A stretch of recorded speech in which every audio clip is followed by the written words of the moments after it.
Hola, buenas noches a todos. A ver cuántas personitas veo por aquí conectadas. Dice que hay 10 personas conectadas. Bueno, todavía no tenemos saluditos, a excepción pues del saludo de mi esposa, el saludo de bienvenida.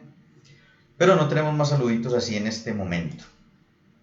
Bueno, bienvenidos los que nos están viendo. Es bueno que nos escriban para poder saber quiénes son, porque de resto yo quedo sin saber quiénes están conectados. Bienvenidos a esta clase, a la enseñanza del día de hoy. Como lo habíamos dicho antes, esta no es una clase que pertenezca al discipulado. Bueno, ya por aquí nos empiezan a saludar. Blanca Rubio, Diego que nos saluda desde el sur del continente, Estrella también. Estrella que nos saluda ya desde el norte, ya casi en la parte más norte del continente.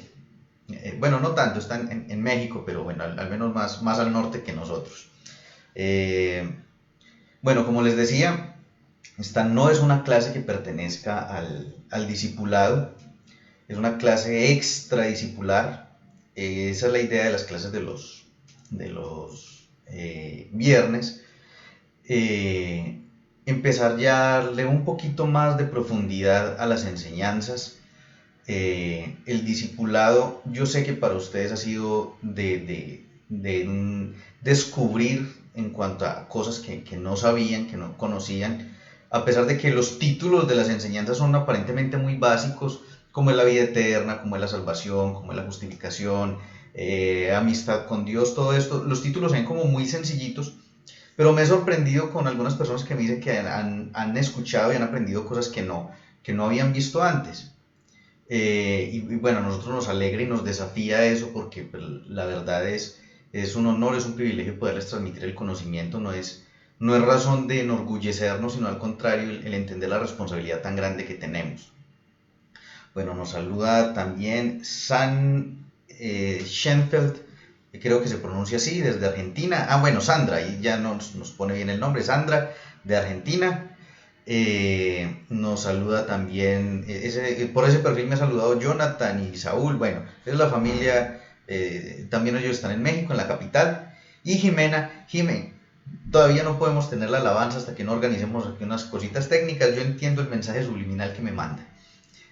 Bueno, la idea es de que en estas clases de los viernes empecemos a darle más profundidad, temas aparte del discipulado, y uno de esos temas que son coyunturales, que son muy importantes dentro de nuestro aprendizaje en la vida cristiana, es este tema del día de hoy, que es la verdadera historia de Job.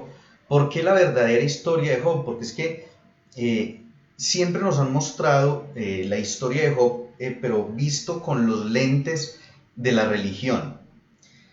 Y yo quiero recomendarles algo una vez más, porque creo que se los había dicho antes, y es de que cuando leamos el Antiguo Testamento lo hagamos siempre a la luz no de los evangelios siquiera, sino a la luz de las epístolas, de las cartas, de Hechos en adelante, que empecemos a entender el Antiguo Testamento de ese modo.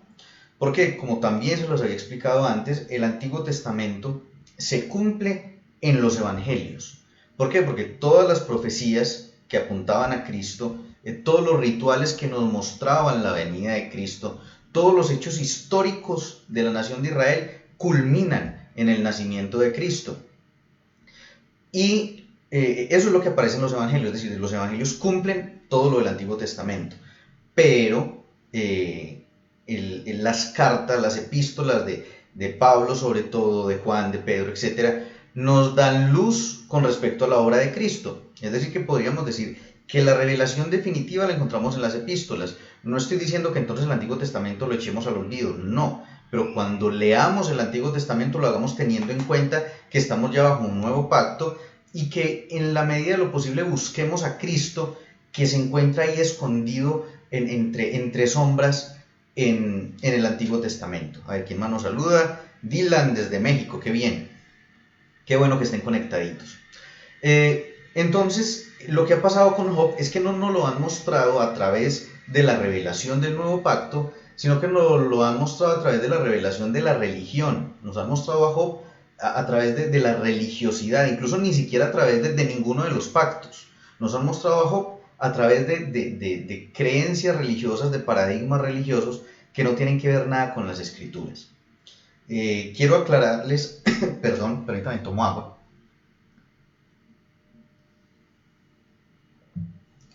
Quiero aclararles que no me cae mal Job, me parece un buen tipo. Me parece que la experiencia de él fue tenaz, fue muy fuerte. No me cae mal el libro, no crean que yo pienso que hay que arrancar el libro de Job de la Biblia y botarlo, no es eso. Lo que pasa es que a lo que yo me opongo es a la forma en la que nos han enseñado el libro de Job durante años, décadas, no sé ni cuánto tiempo nos vienen enseñando a Job de esa manera. Hola Itzel, yo sabía que Itzel no nos quedaba mal hoy. Por ahí faltan otros cuantos que no se nos han reportado y que son de los fieles en las transmisiones. Entonces, quiero sí sentar ese punto, ese precedente, es de que no tengo problemas con Job, no tengo problemas con el Antiguo Testamento, no tengo problemas con la ley. De hecho, la palabra dice que la ley es santa, justa y buena, eso lo dice Pablo en Romanos. Entonces, el problema no es la ley, el problema somos nosotros. Tatiana era una de las que estaba esperando que se conectara. El problema somos nosotros, los seres humanos, que llenamos la Biblia una cantidad de religiosidad, de arandelas, como decimos aquí, le ponemos donde no debería de ponerle y le quitamos donde no deberíamos de quitarle.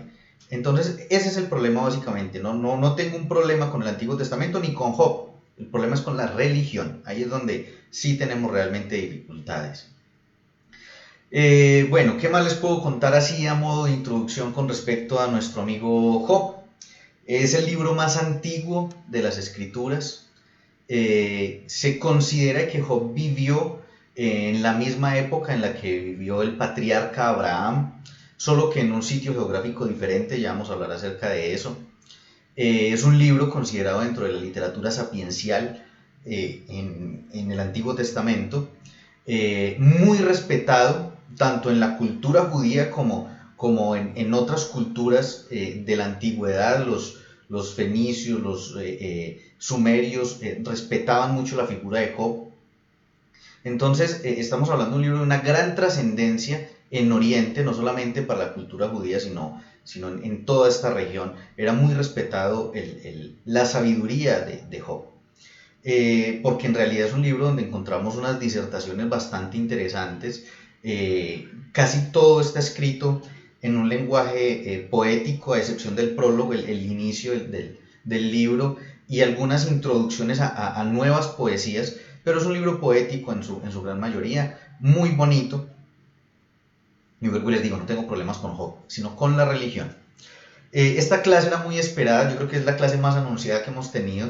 Desde el día 1 que tuvimos la clase de la vida eterna veníamos hablando acerca de la necesidad de tener la clase relacionada con Job, con la verdadera historia de Job. Y bueno, se ha llegado el día. Si usted es de las personas que lleva pocas clases con nosotros o que no ha visto al menos la clase 13, es fundamental que se vea la clase 13, donde hablamos acerca de que Dios no tiene la culpa, donde sentamos las bases referentes a lo que en realidad es la soberanía de Dios, y que si no la ha visto, véase esta, pero le va a ayudar muchísimo para entenderla si se ve la clase 13. Recuerden que esto va en secuencia, la idea es verlas todas una a una, no perder el hilo, y también recuerden que al ver las 16 clases de este primer nivel, nosotros le entregamos el certificado. Obviamente nos tiene que avisar, yo ya me vi los 16 videos y nosotros le enviamos el certificado. Bueno, para que vayamos empezando entonces ya con la enseñanza de Job, sí quisiera que oráramos y que demos inicio entonces al estudio de esta noche. Señor, gracias por tu bendita palabra, gracias porque nos permites adentrarnos a ella, cubierto, Señor, con tu gloria, con tu poder, con tu sabiduría. Sabemos que siempre estás allí mostrándonos algo nuevo, siempre estás allí refrescándonos, Señor, con tu palabra, trayéndonos alimento fresco cada que nos sumergimos en ella. Porque eres nuestro buen pastor, Señor, y nos llevas a sitios de delicados pastos para nosotros poder ser alimentados allí. Gracias por esa bendita palabra tuya que nos habla, que nos alimenta, que nos llena, nos satisface, pero que sobre todo nos fortalece y nos permite, cuando es enseñada correctamente, seguir adelante, confiados en ti, y que nos permite desarrollar cada vez más nuestra fe para enfrentarnos a cualquier situación adversa. Gracias, Señor, por tu bendita palabra, y gracias por estas personas maravillosas que nos ven en cada transmisión, las personas que nos van a ver ya de manera offline cuando estén ya grabada esta presentación. Gracias también por esas personas. Continúa, Señor, poniendo ese deseo, ese anhelo en ellos, para que ellos de manera voluntaria obedezcan a esa voz tuya y continúen disponiendo su corazón y su vida para entender y conocer el Evangelio de la gracia de Cristo. Quedamos en tus manos, Señor, en Cristo Jesús. Amén. Bueno, vamos a iniciar entonces, ahora sí, sin más preámbulos, y vamos a empezar hablando acerca de lo que no es definitivamente la historia de Job. A ver, uno ha tenido que escuchar cualquier cantidad no digamos burradas porque se escucha muy feo, cualquier cantidad de desaciertos relacionados con el libro de Job. Bueno, nos escribe también Beatriz, la prima, y Mari Castillo, también desde México. Y algunos de estos desaciertos, de estos comentarios desacertados, totalmente salidos de contexto con respecto a Job, son algunos como esto. Por ejemplo, de que el libro de Job se trata de una apuesta entre Dios y el diablo. Dios mío, pero ¿cómo vamos a decir que es una apuesta entre Dios y el diablo? A ver, en primer lugar, Dios no es un apostador. O sea, no podemos rebajar a Dios al nivel de un apostador. Que yo sepa, Dios no tiene casinos. Por lo menos aquí en esta ciudad no. Si ustedes lo conocen, me avisan para hacerle publicidad en Facebook, porque si Dios tiene un negocio hay que hacerle publicidad. Pero que yo sepa, Dios no tiene casinos, no es un apostador. Por el otro, el diablo no es tonto. El diablo no es ningún idiota. Y quiero ponerles un ejemplo así sencillo, sin entrar todavía a la palabra, pero un ejemplo así sencillo. Sí, esto es una suposición y una cosa hasta ridícula, pero bueno, es un ejemplo únicamente. Si ustedes saben que yo vengo del futuro, que vengo de 10 años en el futuro, ustedes vendrían a mí y me dirían, Oscar, hagamos una apuesta a ver quién va a quedar campeón del mundo de fútbol en el próximo mundial. ¿Ustedes lo harían? No, porque pues si usted sabe que yo vengo del futuro, pues obviamente yo le voy a ganar porque yo sé quién quedó campeón del mundo, ¿cierto? Sería muy torpe de su parte hacer una apuesta conmigo sabiendo que yo sé el resultado.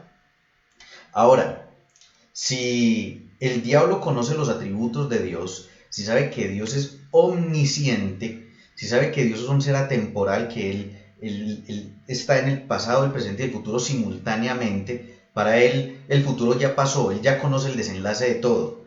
Entonces, ¿para qué iba a ir el diablo a hacer una apuesta con Dios si Dios ya habría conocido el resultado de la apuesta? Pues es una cosa solo desde la lógica absurda. Entonces, ¿qué es una apuesta? No. Job, el libro de Job no se trata de una apuesta. ¿Qué era una prueba? Que es que Dios estaba poniéndole una prueba a Job. O sea, es como una cosa así como cuando uno le pone una araña de plástico a alguien en la cama y se esconde detrás de la cortina a ver qué reacción toma. Como si Dios fuera un bromista, como si estuviéramos aquí tratando de un Dios burletero o burlón que le juega bromas a la gente a ver cómo reacciona, a ver qué cara pone. Pero que son bromas como un poquito pesadas porque pues matarle los hijos, acabarle con todo lo que tenía, matarle todos sus animales, quitarle todas sus riquezas, creo que se le estaba yendo la mano a este Dios bromista. Pero no es una prueba. Ahora vamos a hablar acerca del tema de qué son realmente las pruebas. Y realmente o sea, no cabe decir que Dios va a probar a alguien sometiéndolo a ese tipo de desgracias y esto va en concordancia, en continuación con la clase número 3, así que si recuerdan sabemos cuál es el origen de ese tipo de desgracias, de ese tipo de catástrofes, de ese tipo de situaciones y realmente no proceden de parte de Dios. Otra, que es que el diablo es el mandadero de Dios. Pues tampoco, o sea, entonces estamos rebajando ahora también a Dios al nivel de un tipo como, no sé, como el Chapo Guzmán o como Pablo Escobar, que es el patrón, pero yo no me ensucio las manos, yo mando a mi matona que vaya y haga el trabajo sucio por mí. Pues tampoco, o sea, creen que eso representa la naturaleza y la esencia de Dios, que Dios realmente obra de esa manera. Cual matón, vaya, haga usted el trabajo sucio por mí. O sea, Dios manda al diablo porque el diablo sí es malo, yo no soy tan malo, entonces yo mando al diablo para que haga el trabajo sucio que yo no soy capaz de hacer porque como yo sí soy bueno. O sea, yo no lo hago, pero soy el cómplice suyo. Entonces estamos a través de ese tipo de comentarios desacertados, estamos llevando a Dios al nivel de los dioses paganos. Hay algo que se llama antropopatismo, que era la costumbre que tenían los antiguos de crear dioses a imagen y semejanza, pero del hombre.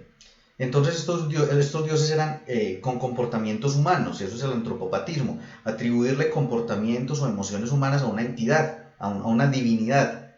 Entonces por eso usted ve en las culturas paganas antiguas dioses que eran borrachos, dioses que eran iracundos, otros eran muy felices, otros eran bromistas como Loki de los nórdicos, otros eran dioses guerreros y así. Entonces empezamos a atribuirle cualidades humanas a Dios cuando Dios no es como esos dioses paganos. Dios se distingue de todos los demás dioses creados por el hombre, de los dioses falsos, y Él se distingue porque Él no se comporta como un ser humano. Él es totalmente distinto a nosotros. Si Él se comportara como nosotros, créame que nosotros ya estábamos perdidos. Entonces no intentemos rebajar a Dios al nivel nuestro, porque es un comportamiento que se filtró de esas culturas paganas al romanismo, cuando el romanismo se sincretiza con el cristianismo en el 300 después de Cristo, estos dioses con esos comportamientos humanos, lo que hacen es reemplazarles el nombre y ya les ponen nombres pero de santos. Entonces por eso encontramos al santo de los músicos, encontramos al santo de los animales, encontramos santos para todo, pero en realidad son los mismos dioses antiguos que eran santos dioses para diferentes cosas, pero ahora son santos, se les cambió el nombre únicamente. Eso fue lo que se hizo en ese proceso de sincretismo religioso entre el romanismo y el cristianismo. Luego, en la Reforma con Lutero, es algo que queda relegado, que queda apegado en la iglesia y continúa como ese proceso de atribuirle cosas humanas a Dios, y hasta el día de hoy seguimos haciendo lo mismo con Dios. Entonces vea que todo tiene un trasfondo, todo tiene un origen, pero seguimos repitiendo como lorito sin saber de dónde viene el hecho de que nos refiramos a Dios de tal o cual manera. Entonces, ninguna de esas cosas que acabo de mencionar tienen que ver realmente con lo que es el libro de Job. Ahora, Dios no estaba demostrándole al diablo que Job era buen tipo. Dios no tiene necesidad de demostrarle nada a nadie. Dios no estaba probando a Job como lo acabo de decir. Y otra de las cosas que vamos a mirar también es que a lo que nos ha llevado a pensar este tipo de enseñanzas es que Dios nos da y Dios nos quita.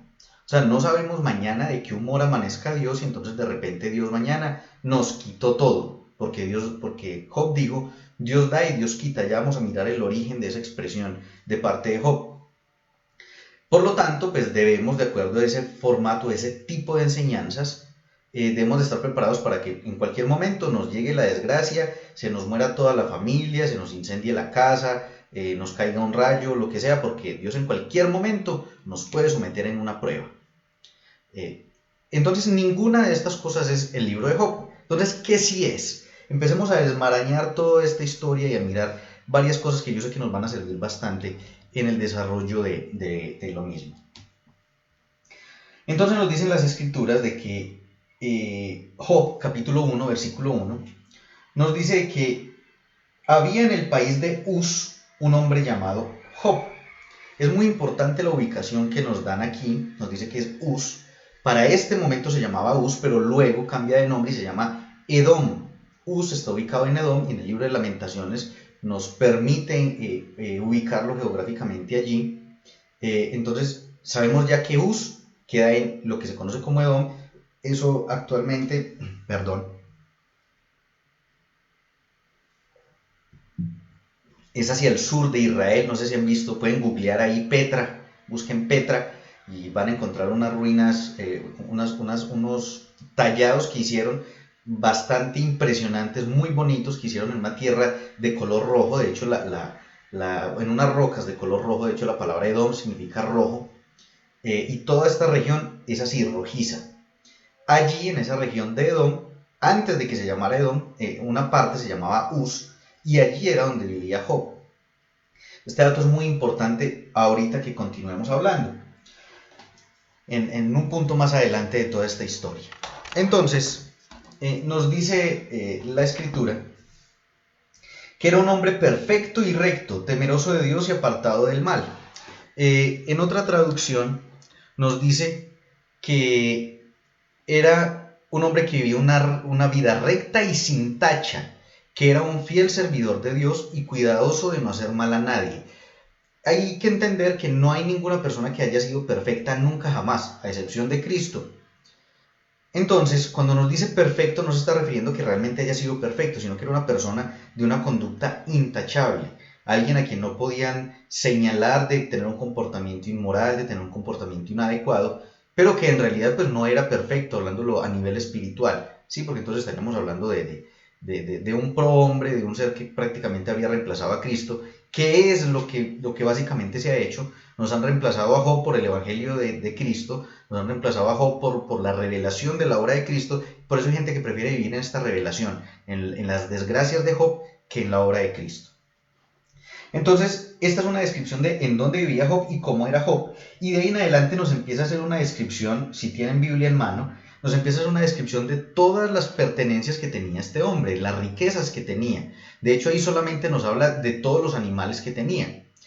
En un balance que se hizo en algún momento al tiempo actual de cuánta sería la riqueza de Job, estaría más o menos oscilando entre los 4.6 y los 5 millones de dólares solamente en animales, solo en animales, sin contar servidumbre, porque los siervos eran también parte de las riquezas de los hombres en ese tiempo, sin contar la tierra en la que estaban esos animales, que imagino que tenía que ser un tramo de tierra bastante grande, y las construcciones. Solo en animales eran entre 4.6 y 5 millones de dólares. Así que estamos hablando de un tipo que era bastante rico, que tenía mucho dinero, que tenía mucha riqueza, y que aparte de que era rico, pues tenía una buena relación con Dios, de acuerdo a lo que vemos aquí, o al menos lo que nos dice la palabra es de que era un hombre recto, de una conducta intachable. Entonces nos dice, su hacienda era de 7.000 ovejas, 3.000 camellos, 500 yuntas de bueyes, 500 asnas y muchísimos criados. Era el hombre más importante de todos los orientales. Sus hijos celebraban banquete en sus casas, cada uno en su día. Es decir, ellos celebraban su cumpleaños, cuando dice en su día. Entonces eran 10 hermanos que se reunían cada uno en el día de su cumpleaños y hacían un banquete. Y enviaban a llamar a sus 3 hermanas para que comieran y bebieran con ellos. Eran 7 hombres, 3 mujeres.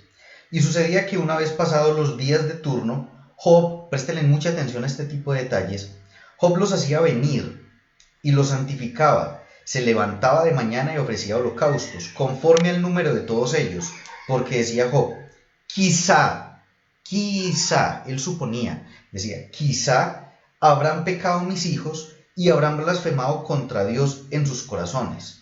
Esto mismo hacía cada vez. A ver, nos saluda también Andrés David. Préstenle mucha atención a estos detalles porque ahora vamos a retomar todo esto. Esto lo hacía cada vez, es decir, cada que ellos se reunían, Job los llamaba, les decía, venga, tenemos que dar un sacrificio porque ustedes de pronto ofendieron a Dios. Un día acudieron a presentarse delante de Dios todos los hijos de Dios. Pónganle mucha atención a esto.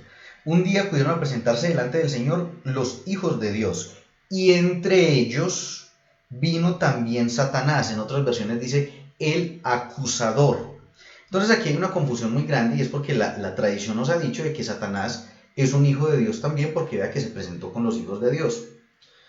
Si uno se está viendo un programa de Animal Planet y ve un grupo de leonas que tiene de acá del cuello a un ñu, uno puede decir, ahí hay un grupo de leonas y un ñu, ¿cierto? El hecho de que el ñu esté con ellos, que son como esas vacas feas que matan ocasionalmente los leones, el hecho de que el ñu esté con ellos no lo convierte en león, simplemente está con ellos, de hecho lo están comiendo, pero hay un grupo de leonas, que son las que regularmente cazan, con el ñu. Algo así es lo que nos está describiendo acá. Dice, acudieron a presentarse delante del Señor los hijos de Dios, y entre ellos vino también Satanás. Es decir, metido con ellos venía también Satanás. Ya vamos a explicar también por qué estaba este sujeto ahí metido. Dijo el Señor a Satanás, Dios lo conoce todo, la pregunta es retórica, o sea, la pregunta, digamos que es de esas preguntas que sobran, pero que era necesario hacer para que quedara consignado esto. ¿De dónde vienes? Respondió Satanás al Señor. Dijo, de rodear la tierra y andar por ella.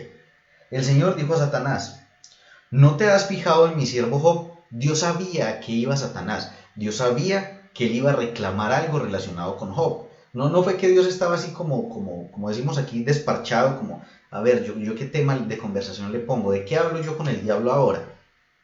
¿Usted ha visto a Job? No, él sabía que Satanás iba a preguntar y a demandar algo con respecto a Job.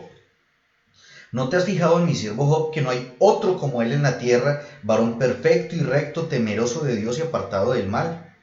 Respondiendo Satanás al Señor le dijo, ¿acaso teme Job a Dios de balde?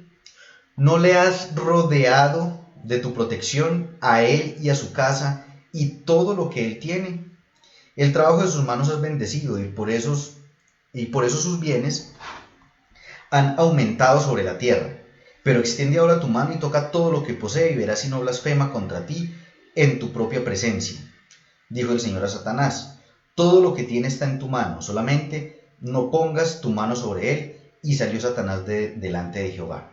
Y de ahí en adelante empiezan todas las desgracias de este hombre, una serie de desgracias que fueron tremendas. Se los dejo de tarea para que los lean todo, porque pues se nos iría mucho tiempo en toda esta lectura. Permítanme un momento, encuentro aquí un texto que es importante para nosotros. Y ahí empieza el padecimiento de este hombre. Entonces, nos encontramos con una situación que es la siguiente.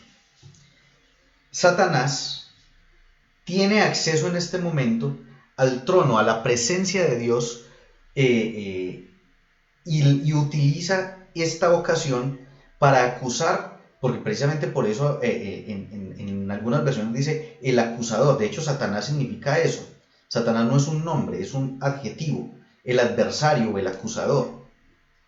Entonces, él se presenta delante de Dios. ¿Por qué? Por eso era necesario primero ver la clase número 13, para entender qué fue lo que pasó en cuanto al nivel de autoridad en la tierra. ¿Recuerdan lo que pasó con Adán, que le entregó su autoridad y su poder a Satanás, y que era Adán inicialmente el Dios de este mundo, y cuando le entrega su autoridad a Satanás, es Satanás el que se convierte en el Dios de este mundo? Pues juntamente con esa autoridad, Adán le entregó a Satanás un derecho que él tenía, y ese era el derecho a presentarse delante de Dios. Recuerde que Adán tenía una comunicación permanente con Dios. Él podía estar en su presencia, los dos hablaban, conversaban en el huerto, sin ningún problema. En el momento en el que Adán entrega su autoridad, entrega todo lo que Dios le había dado, se lo entrega a Satanás, le entrega también ese privilegio, el privilegio de presentarse delante de Dios.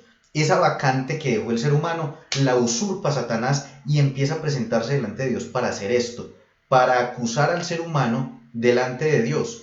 ¿Pero acusarlo de qué? ¿Qué era lo que tenía que acusar Satanás a Job? ¿Cuál era el delito, el pecado que había cometido Job para ir Satanás a acusarlo? ¿De qué le acusaba? A ver, primero tenemos que entender de que el mundo espiritual es como un estrado judicial, como un juzgado, como un tribunal, donde hay un juez, que está Dios como juez de toda la tierra, como dicen Salmos. Hay unos testigos. Pablo nos dice que estamos delante de una gran nube de testigos, que son los seres espirituales, los ángeles, los demonios incluso, como testigos en este gran tribunal. Y tenemos en este caso al acusador, a Satanás, acusando a Job. ¿De qué lo está acusando?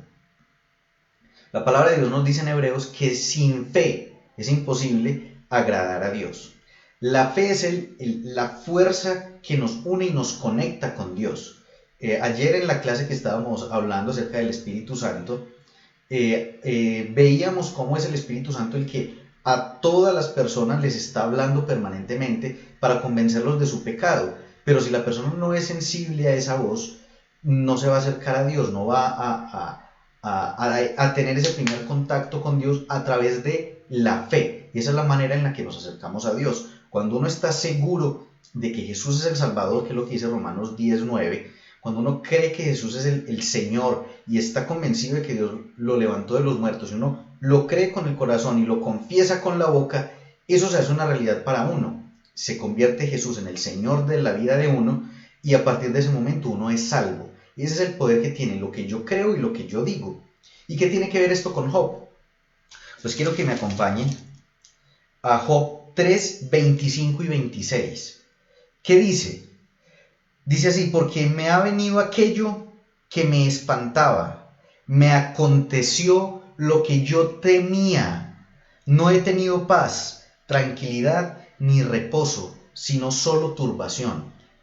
¿En qué estaba caminando Job? ¿Cuál era su modelo de vida? Era el temor, desafortunadamente. Por eso no podemos tener a Job como un prototipo de vida, no lo podemos tener como nuestro modelo a seguir, porque él caminaba en temor. ¿Recuerdan los sacrificios que hacía por los hijos? Lo hacía porque de pronto ellos habían ofendido a Dios. ¿Cuál era su precaución con que de pronto hubieran ofendido a Dios? Él, ¿qué era lo que tenía en su corazón? Lo que uno puede deducir de todo esto, de que él pensaba: si ellos han ofendido a Dios, yo tengo que hacer sacrificios para que Dios de pronto no los vaya a castigar, para que no los vaya a matar, para que no venga maldición sobre nosotros. Entonces él estaba caminando en temor, su vida estaba dirigida por el temor. Ahora Jesús nos dice de que lo que hay en el corazón es lo que habla nuestra boca, de la abundancia del corazón habla la boca.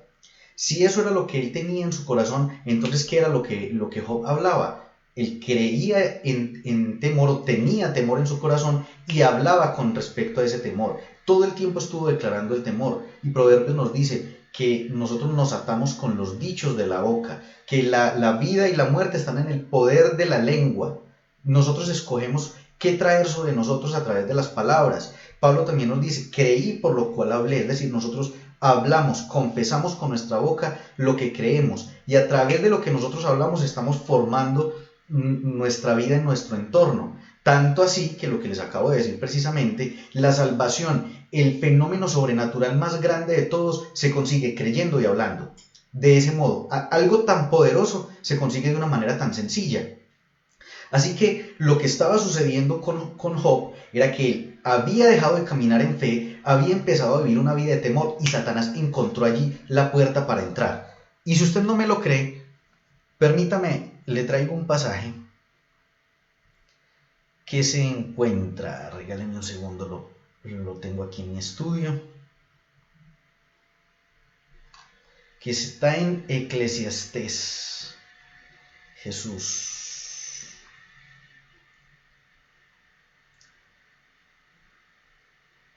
A ver, que es que este escrito está muy largo.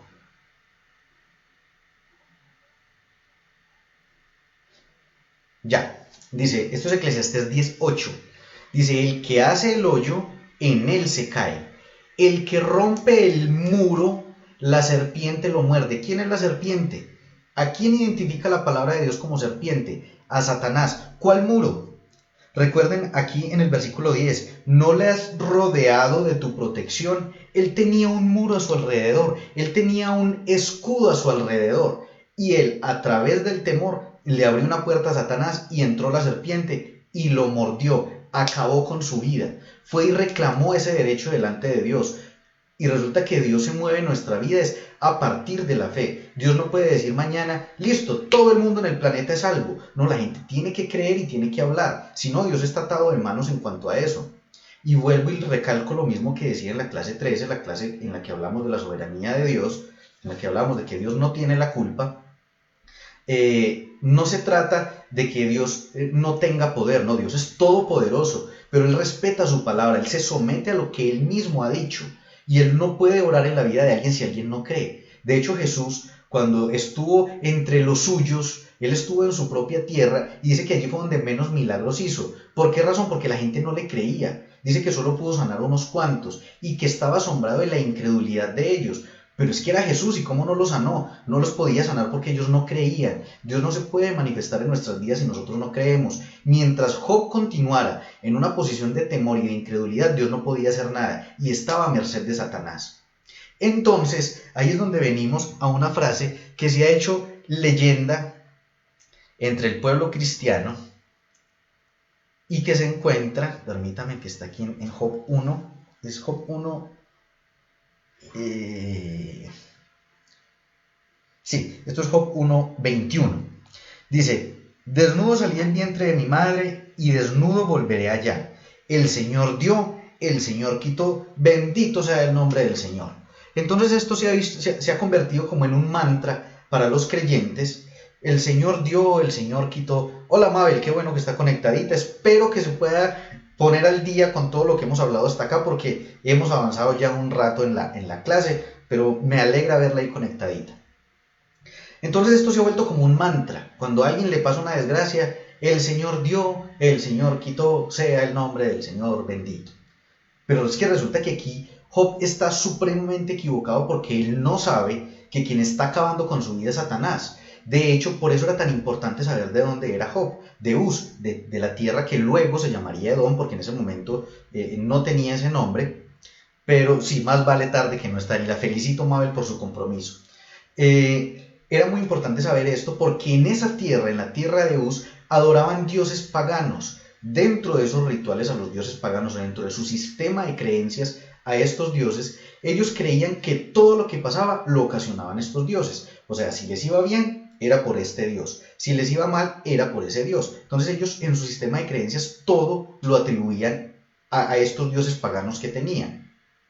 Dentro de esa idiosincrasia, Job tenía todavía adheridas a él muchas de esas creencias, porque estamos hablando de un hombre que su revelación de Dios era muy limitada y ya lo vamos a ver. La revelación de Dios que tenía Job era muy limitada y aún él, a pesar de eso, él seguía a Dios, él quería obedecerle a Dios, quería caminar con Dios, era un hombre admirado por Dios porque era que Dios lo presenta delante de Satanás con bombos y platillos, pero aún así, él tenía una idea muy limitada de Dios, tanto que entremezclaba lo que hacía Dios con lo que hacía el diablo porque él no lo entendía. Él, igual que el sistema de creencias pagano, le atribuía todo lo que pasaba, se lo atribuía a Dios, igual que lo hacían los otros. Entonces, vemos aquí lo equivocado que estaba este hombre. Él no tenía ni idea de qué era lo que estaba pasando y estaba diciendo, pues bueno, esto es lo que está haciendo Dios, esto, la culpa es de Dios, que es precisamente lo contrario a lo que vimos el martes, que la culpa no es de Dios. Él estaba culpando a Dios de una situación en la que Dios nada tenía que ver. Entonces vemos que sucedieron una cantidad de desgracias, murieron todos sus animales, murieron sus sirvientes, murieron sus hijos por fuegos, por rayos, por tornados, una cantidad de calamidades, y no era Dios allí, porque es donde tenemos que recordar lo que dice Juan 10:10. Todo lo que represente pérdida, muerte y destrucción viene de parte de Satanás. ¿Concuerda con lo que estaba pasando con Job? Pues totalmente. Entonces, no podemos seguir caminando en el evangelio de Job, sino creyendo en la obra de Cristo en nuestras vidas. Porque la idea que tenemos referente a que es que Dios es el que nos prueba, recordemos que en medio de lo que nosotros llamamos que Dios nos prueba, siempre en la prueba hay tentación. Ahora, aquí quiero hacer un paréntesis, y es que si Dios va a probar algo en nosotros, pues Él pondría a prueba ¿qué? La fe, ¿cierto? Ahora recordemos que dentro del fruto del Espíritu Santo está la fe. Si Dios nos dio la fe y todo lo que Dios hace es bueno en gran manera, como nos dice Génesis, ¿Dios para qué va a poner a prueba algo que Él hizo si sabe que está bien? Sí, pues, o sea, no es lógico tampoco. Dios no va a poner a prueba algo que Él ya hizo. ¿Quién es el que nos está probando permanentemente? Y es Satanás, para saber cómo tenemos nuestro escudo. Porque es que el escudo de la fe no es para uno defenderse de Dios. De hecho, Pablo lo dice, es para defendernos de los dardos de fuego del maligno, no de Dios. Entonces el que está todo el tiempo atacando, mirando cómo está nuestro nivel de fe, mirando qué tan arraigados estamos en la palabra para saber si nos derrumba o no, es el otro. De hecho, Santiago 1:13 dice, cuando alguno es tentado, no diga que es tentado de parte de Dios, porque es que en medio de lo que llamamos pruebas hay tentación. Si la persona está pasando por, digámoslo, por una prueba a nivel emocional, entonces está tentado ¿a qué? A intentar solucionar o a intentar,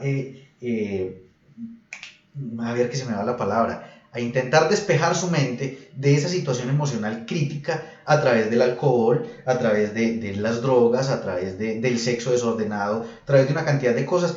En medio de esa prueba se ve tentado a realizar diferentes cosas. Si se está pasando por una prueba financiera, la persona se ve tentada a intentar solucionar esa prueba financiera de una manera ilegal, haciendo un robo o vendiendo drogas o haciendo algo que no es correcto. Y así, con las diferentes pruebas, se ve tentada la persona a caer en diferentes actos. Entonces, ¿por qué decimos que esas pruebas vienen de Dios cuando realmente en medio de la prueba hay tentación? Y Santiago nos dice que cuando alguno es tentado, no diga que es tentado de parte de Dios, porque Dios no puede ser tentado por el mal, ni Él tienta a nadie. Entonces, no digamos que este tipo de cosas provienen de Dios, porque en realidad no es Dios el que las ocasiona. Y como lo estamos viendo aquí, porque es que es la palabra de Dios la que está hablando, vemos que fue Satanás el que fue a acusar a Job, porque él estaba viviendo en temor y Dios no podía hacer nada, no lo podía defender, porque nuestro escudo es ¿qué? Es la fe. Como él no estaba caminando en fe, quedó desprotegido. El cerco que tenía a su alrededor se cayó, se derrumbó y entró la serpiente y lo mordió, como dice Eclesiastés.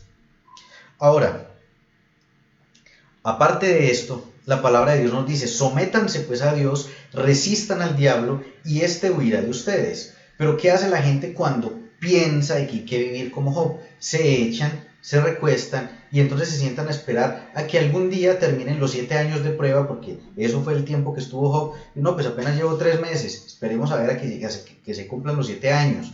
Pero resulta de que no, como no hemos entendido que es Satanás el que está destruyendo nuestras vidas o las vidas de las personas que están en esa posición, no lo resisten. Entonces él no va a huir, él va a seguir todos los días durmiendo el rincón suyo, terminándole de destruir su vida y viendo cómo usted todos los días se desmorona poco a poco. Y hay algo muy, muy increíble, muy, muy maravilloso en todo esto, y es que la enseñanza religiosa nos ha dicho todo el tiempo que es Dios el que le ocasionó esto a Job. o que fue que Satanás lo hizo con permiso de Dios. O sea, Dios le dijo, sí, hágale, bien pueda, acabe con él. Dios no podía, vuelvo y lo digo, no por falta de capacidad, no por falta de poder, porque Dios hace lo que dice y Él respeta su palabra, Él se somete a su propia palabra. Y si la relación de Dios con el hombre desde el principio fue planteada desde la fe, Dios no podía hacer nada si Job estaba viviendo en incredulidad. Así que después de que Job le ha tirado toda el agua sucia a Dios y ha dicho de que todas las situaciones que está pasando él es porque Dios ha permitido, porque Dios ha hecho que él esté en esa situación, Dios lo confronta. Y en Job capítulo 40, versículo 8, Dios lo reta y le dice, ¿pretendes declararme injusto y culpable a fin de que tú parezcas inocente? O sea, le está diciendo, aquí el que le está hablando es Dios a Job, y lo pueden buscar ustedes en sus Biblias. Le está diciendo, ¿pretendes declararme a mí injusto? O sea, me va a tirar el agua sucia a mí, le está diciendo Dios, y ponerme a mí como culpable para que tú parezcas inocente. O sea, Dios le está diciendo, pero es que si usted es el que está caminando en incredulidad, ¿qué culpa tengo yo? Él no podía hacer nada. Hasta que no cambiara la manera de pensar de Job, él no podía hacer nada, él no podía intervenir. Y es allí donde ocurre algo maravilloso que la tradición religiosa no nos lo ha dicho, y es lo que está en Job 42 del 3 al 6. Dice, ¿quién soy yo? Dice Job, ¿quién soy yo para dudar de tu providencia? O sea, ya como que cayó en cuenta del error en el que estaba. Dice, ¿quién soy yo para dudar de tu providencia? Mostrando así mi ignorancia. Yo estaba hablando, préstenle mucha atención a esto, dice, yo estaba hablando de cosas que no entiendo. O sea, cuando él estaba diciendo, Dios da y Dios quita, él está diciendo, yo estaba hablando de cosas que no entiendo. Cosas tan maravillosas, o sea, se refiere al mundo espiritual, que no las puede comprender, no las puedo comprender. Tú me dijiste, escucha, que quiero hablarte. Él está diciendo a Dios, respóndeme a estas preguntas. Es un cuestionario larguísimo donde Dios le hizo una cantidad de preguntas de una profundidad sapiencial impresionante. Y Job dice, hasta ahora, y esto es lo más tremendo de todo, dice, hasta ahora, solo de oídas te conocí. O sea, Job está admitiendo, yo tenía una vaga idea de quién era usted, Dios, pero ahora te veo con mis propios ojos. O sea, ahora vengo a entender que yo estaba muy equivocado cuando estaba diciendo todas esas tonterías. Por eso me retracto, arrepentido, sentado en polvo y ceniza, que es un símbolo de arrepentimiento sumo, de que está reconociendo que la embarró. Él mismo se está retractando de sus palabras. ¿Por qué la religión no nos dijo nunca que Job se había arrepentido de sus palabras? Que Job había admitido que cuando dijo Dios da y Dios quita, él estaba equivocado. ¿Por qué nunca nos dijeron eso? ¿Por qué siempre nos dijeron que había que esperar a que Dios hiciera y deshiciera cuando realmente no era Dios? Y fuera de eso, de que Job tenía la razón cuando dijo Dios da y Dios quita.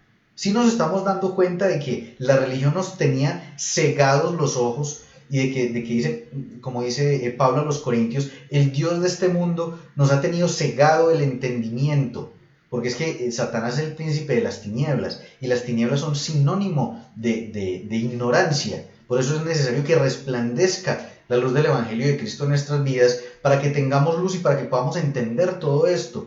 Porque nunca nos habían despejado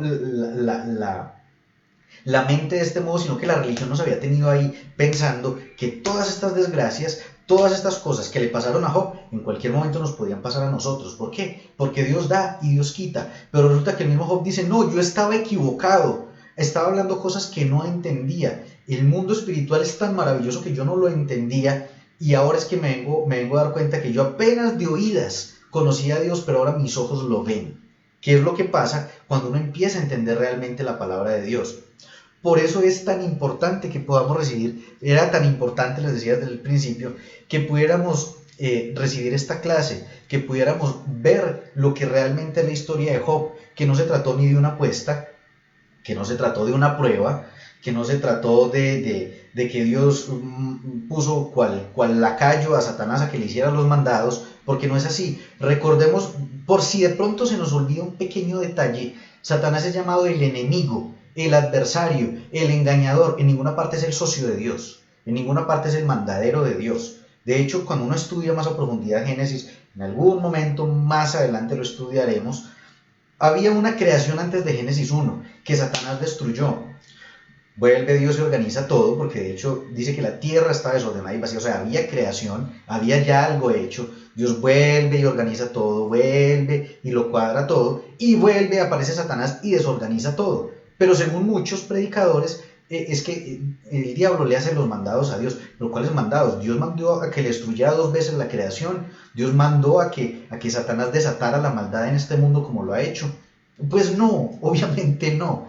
Entonces hay que entender que si el mismo Job reconoció que estaba equivocado, entonces no podemos vivir bajo el evangelio de Job. Tenemos que vivir bajo el evangelio de la gracia, porque es allí donde están realmente las buenas noticias para nosotros. Es allí donde están realmente unas noticias tan buenas que a veces son difíciles de creer para muchos, pero de eso se trata, de que a través de la fe empecemos a asimilar todo ese conocimiento que nos permite estar fortalecidos en Dios, y que cuando vengan las desgracias y las situaciones no las recibamos, sino que resistamos a Satanás y sepamos interpretar cuando algo viene de parte de Dios y cuando algo viene de parte del diablo. Recuerden que esa línea que nos demarca el límite entre las obras de Dios y las obras del diablo es Juan 10:10, que dice que el ladrón viene a hurtar, a matar y a destruir, pero que Cristo ha venido a darnos vida y vida abundante. Así que sepamos diferenciar a través de la palabra cuando realmente algo viene de parte de Dios y cuando viene de parte del diablo. Que de Job aprendamos a no vivir en incredulidad, a no vivir en temor, porque el temor opera exactamente igual que la fe. Hebreos 11:1 nos dice, la fe es pues la certeza de lo que se espera y la convicción de lo que no se ve. Ahora, cámbiele la palabra fe por la palabra temor y le va a dar lo mismo. ¿Qué es el temor? Es la certeza de lo que usted espera, pero negativamente, y la convicción de lo que usted todavía no ha visto, pero negativamente. Cuando uno le tiene miedo a alguien, o a algo más bien, por ejemplo, en el caso de las arañas, hay gente que le tiene miedo a las arañas. No sé si conocen a alguien que le tenga miedo a las arañas. Yo creo que Beatriz debe estarse riendo allá. Cuando alguien le tiene miedo a las arañas, ve una araña pegada en la pared, y lo primero que viene a la mente es, esa araña me va a saltar, esa araña se me va a parar en la cara, esa araña va a... Y resulta que el animal se queda ahí quieto, y el que tiene pánico es uno, porque uno en la mente, por el temor, tiene la certeza de que algo va a pasar malo, y está convencido de algo que todavía ni siquiera ha sucedido, ¿sí? Mi mamá dice que también conoce a alguien así. Entonces, el temor opera de ese mismo modo. Nos predispone para cosas que no han pasado, pero en el sentido negativo. Es decir, el temor es la fe mala, ¿sí?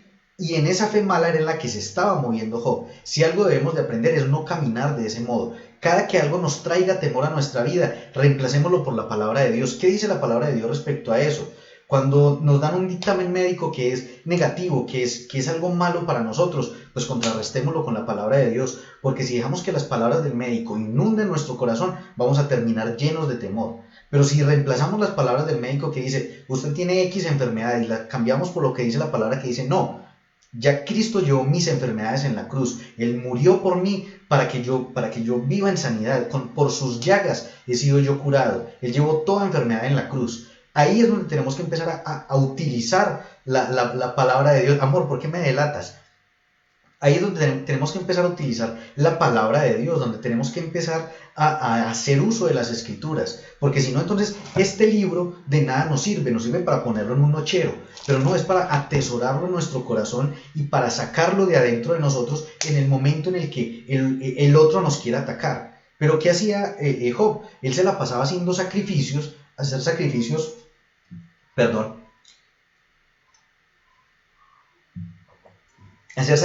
en la dispensación en la que él se encontraba no era malo. Ahora, nosotros hacer sacrificios ahorita no, pero en ese momento no era algo malo. Sacrificar animales a Dios, ofrendar animales a Dios, no era malo. Pero la motivación que había en su corazón sí era mala, porque él lo hacía por temor, él no lo hacía como una ofrenda de alabanza a Dios, como lo hizo en su momento Abraham, y que era contemporáneo de Job. Es que Job es como el alter ego, como la contraparte de Abraham, porque mientras Abraham fue el padre de la fe, Job es prácticamente el padre del temor. Entonces él hacía sacrificios, pero en temor, porque tengo que hacer un sacrificio porque de pronto Dios va a acabar con todo, y de hecho no fue Dios el que acabó con todo, fue el enemigo el que acabó con todo. Entonces tenemos que ser muy conscientes de que si de algo nos debe servir Job es de aprender a caminar pero en fe, no en temor, de entender de que cada día debemos descubrir más de Dios porque todavía de oídas lo oímos, todavía nos falta seguirlo viendo más, y es donde tenemos que orar como le oraba Pablo a los Efesios, como le decía Pablo a los Efesios.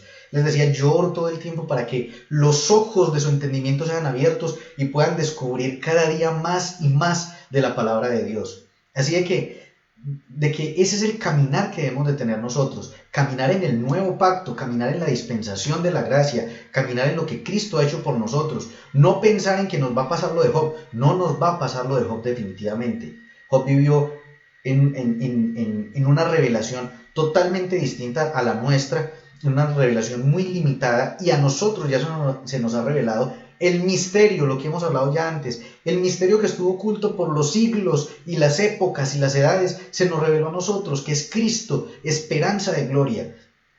Entonces, si nosotros tenemos una revelación más alta que Job, pues vivamos en un estilo de vida más alto que el de Job. No podemos vivir en temor, esperando a que en cualquier momento venga una desgracia, porque sabemos que nuestro escudo protector es Dios, de que cada día con la palabra fortalecemos el escudo de la fe, de que cada día en el caminar con Él es el que nos guarda, y más adelante, es más, dentro de 8 días, vamos a tener una enseñanza que va a ser la contraparte de esto, cómo utilizar correctamente la fe. Porque siempre nos han dicho, hermanito, y la palmadita aquí en el hombro que no puede faltar, hermanito, tenga fe, pero ¿tenga fe en qué? ¿Y cómo utilizo la fe? ¿Cómo voy a desarrollar esa fe? Es lo que vamos a ver el próximo viernes. Acuérdense que estas son clases que no tienen que ver con el discipulado y que nos refuerzan muchos de esos conceptos. Así que la idea es que dentro de 8 días veamos cómo utilizar la fe, cómo desarrollar la fe, cómo no vivir en temor y cómo hacer uso de esta bendita palabra de Dios de una manera correcta, que no es dejándola en el fichero, sino poniéndola aquí, en nuestro corazón, en nuestra mente, pero sobre todo en nuestra boca, que es lo que vamos a ver la próxima semana. Bueno, por aquí dice Dylan que le hubiera gustado escuchar esto antes.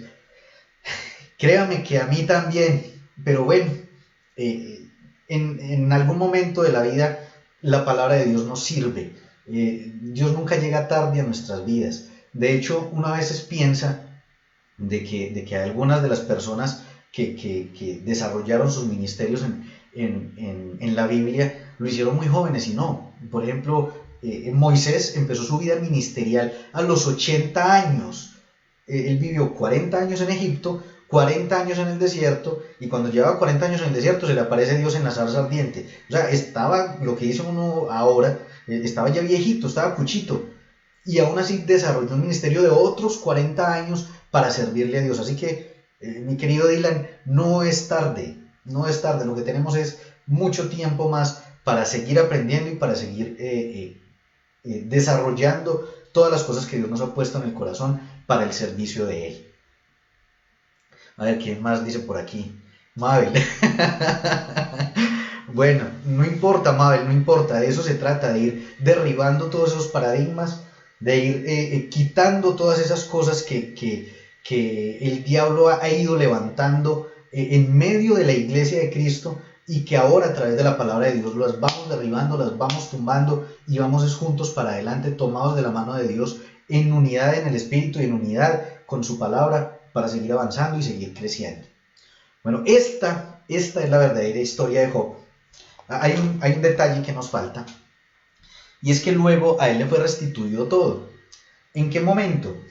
En Job 42:10 dice que cuando él hubo orado por sus amigos, es decir, cuando él se puso en paz, tanto con Dios como con sus amigos que fueron a visitarlo, con los que tuvo una serie de discusiones, dice, pero en Santiago 5:16, dice, pero díganse unos a otros sus ofensas, y oren unos por otros para ser sanados. La oración fervorosa del justo tiene mucho poder. Cuando él se puso de acuerdo con ellos, cuando él se puso de acuerdo en creer en Dios, se puso de acuerdo con la palabra de Dios, con lo que Dios le había dicho, se puso de acuerdo con sus amigos, vino restauración en su vida.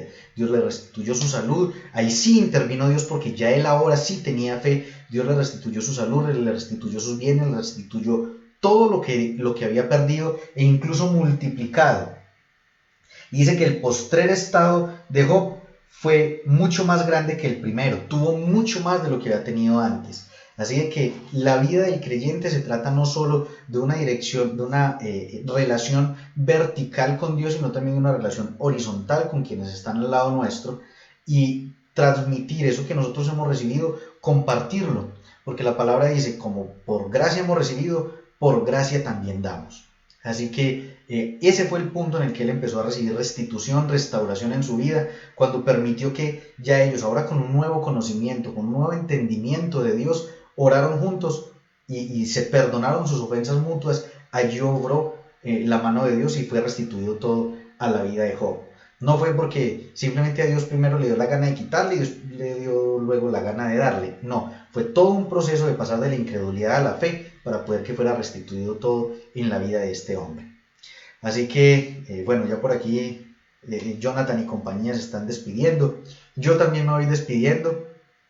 Hoy fue un día un poco ajetreado, a última hora pudimos llegar para iniciar transmisión, pero esto lo hacemos con mucho amor, lo hacemos como para el Señor, pero lo hacemos para ustedes. Dios no necesita aprender Biblia, Él ya lo sabe, pero nosotros sí, por eso estamos en esa dinámica de aprender todos los días y de poderles enseñar a ustedes.